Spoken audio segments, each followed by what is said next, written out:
বারুইপুরের সূর্যপুরের ঘটনাকে কেন্দ্র করে এই মুহূর্তে এক অত্যন্ত গুরুত্বপূর্ণ খবর সামনে আসছে। গোপন সূত্রে জানা যাচ্ছে, পেশায় কন্টেন্ট ক্রিয়েটর শফিক ক্ষতিগ্রস্ত পরিবারের এই চরম দুঃখ দেখে তাদের পাশে এসে দাঁড়িয়েছেন এবং পরিবারটিকে 2 লক্ষ টাকা দেওয়ার প্রতিশ্রুতি দিয়েছেন। আজ এটিই আমাদের খবরের মূল বিষয়।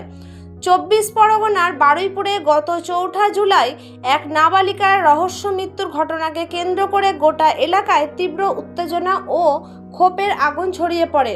পরিস্থিতি নিয়ন্ত্রণে আনতে এলাকায় ইতিমধ্যে 163 ধারা জারি করা হয়েছে এবং পুলিশ ঘটনার তদন্তে নেমে বিশেষ দল গঠন করেছে।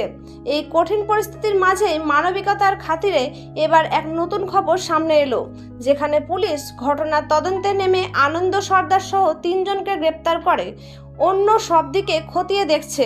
ঠিক তখনই জানা গেল, কন্টেন্ট ক্রিয়েটর শফিক আসলে পরিবারটির এই অসহায় অবস্থায় তাদের সাহায্য করতে চান। পরিবারের এই বড় ক্ষতি ও দুঃখ সহ করতে না পেরেই তিনি তাদের পাশে দাঁড়াতে 2 লক্ষ টাকা দেওয়ার কথা বলেছেন। এই খবর প্রকাশ্য আসতেই এলাকায় নতুন করে চর্চা শুরু হয়েছে।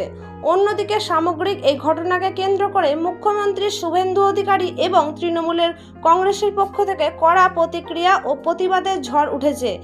এই সংবেদনশীল খবরের পরবর্তী প্রতি মুহূর্তে আপডেটের জন্য আমাদের চ্যানেলের সাথেই থাকতে হবে।